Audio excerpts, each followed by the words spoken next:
လူတိုင်းကထီနန်းစည်းစိမ်ကိုမမောကြပေမဲ့ဒီမင်းသားလေးကတော့ထီနန်းကိုငရဲကြီးတစ်ခုလိုကြောက်လန့်ခဲ့ပါတယ်။ဒါဟာစတီးဆယ်ဘိုးရဲ့ပထမဆုံးဖြစ်တဲ့တီမီရဲ့ဇက်တော်ပါ။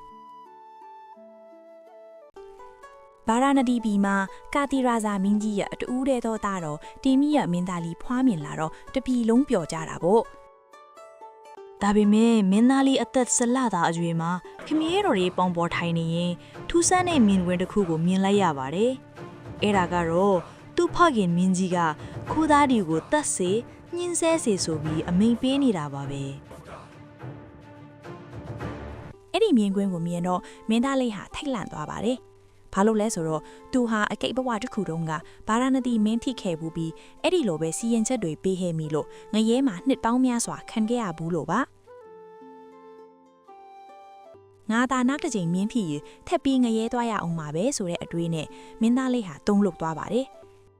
အဲ့ဒီအချိန်မှာနတ်သမီးတစ်ပါးကအကြံပေးပါတယ်ချစ်တာမင်းဖြစ်ရမှာကိုကြောက်ရင်စွန့်အပ်သူနားမကြသူအကြောတင်နေသူတယောက်လိုဟန်ဆောင်နေလိုက်ပါတဲ့အဲ့ဒီနေ့ကစပြီးမင်းသားလေးဟာဘာတမ်းမှမထွက်ဘာကုမှဂယုမဆိုင်ပဲကြောက်ရွံ့လို့နေပါတော့တယ်မင်းကြီးနဲ့မိဖုရားကြီးကတော့စိတ်မကောင်းဖြစ်ပြီးနီးမျိုးစုံနဲ့ဆန်းသက်ပါတယ်မုံကျွေးပြီးဆန်းတယ်မစားဘူးတတိနဲ့ဆန်းတယ်မယူဘူးစင်ကြောက်မြွေကြောက်ပြပြီးဆန်းတယ်မျက်လုံးတစ်ချက်မခတ်ဘူးကချေသေးတွေနဲ့ဖြော့ပြီးဆန်းသက်တယ်စိတ်မလွတ်ရှားဘူးဒီလိုနဲ့16နှစ်တိုင်အောင်အစာငတ်တာအနံ့အသက်ဆိုးတာတွေကိုတင်းခံပြီးနေခတ်မှပါရမီတိုးထွက်ခြင်းအထွက်ပြင်းပြင်းထန်ထန်ဟန်ဆောင်ခဲ့ပါတယ်နောက်ဆုံးမှာတော့အမတ်တွေကဒီမင်းသားဟာနမိတ်မကောင်းဘူးမြေမြုပ်ပြစ်တင်တယ်လို့အကြံပေးကြပါတယ်မင်းကြီးလည်းမတတ်တာပဲသူတန်မာမြေမြုပ်ဖို့အမိန့်ပေးလိုက်ရပါတယ်ယထာမူသူနန္နာကမင်းသားကိုမြေမြုပ်ဖို့ကျင်းတိုးနေတဲ့အချိန်မှာတော့မင်းသားလေးဟာယထာဘော်ကဆင်းလာပါတယ်16နှစ်လုံးအကျော်သေးခြင်းအောင်ဆောင်ခဲ့ပြီးမြဲပါရမီတော်ကြောင့်အာအင်တွေပြည့်ဝနေပါတယ်သူဟာကျင်းတိုးနေတဲ့ယထာမူကိုစကားဆပြောလိုက်ပါတယ်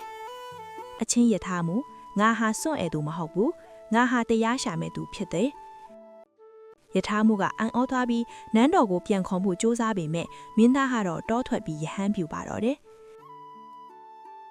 နောက်ပိုင်းမှာခမည်းတော်နဲ့မိခင်ကြီးတို့ပါတောထွက်ပြီးတရားကျင့်ကြံခဲ့ကြပါရဲ့ဒီဇက်တော်ကပေးတဲ့ message ကတော့လောကီစည်းစိမ်ထက်မိမိရဲ့ယုံကြည်ချက်နဲ့တရားဓမ္မကပိုအရေးကြီးကြောင်းရီမန်းချက်တစ်ခုအတွက်ဘလောက်ခက်ခဲတဲ့စမ်းသပ်မှုတွေကိုမှဆိုတီးခံကြော်ဖြတ်ရမယ်ဆိုတာပါပဲ။